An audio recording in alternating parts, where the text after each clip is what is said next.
Was ist denn hier kaputt gegangen? So, du hast jetzt aber nicht den MP3-Player an oder sowas und verarsch mich hier gerade, oder?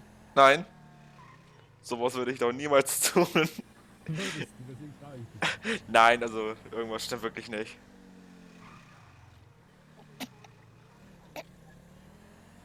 Klingt das brutal, alter Vater, ey.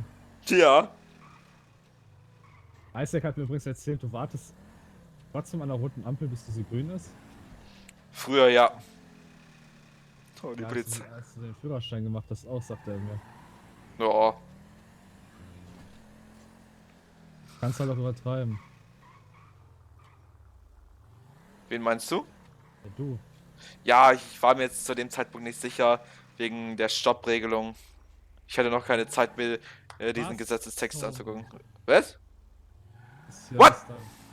Was ist das denn? Da What? steht alles voll.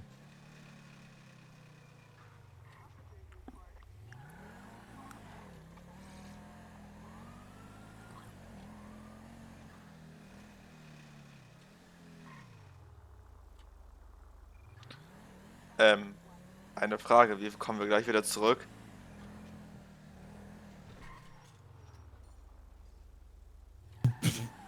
Hast du das Ähm, gehört? Dann hat was aus dem Auto rausgefallen. Mit dem Auto fahre ich keine 2 Meter mehr, ey. Jemand hier? Ruf mal die Leitstelle an, bitte. Wie war nochmal deren Leitstelle? Ach, da drüben ist jemand.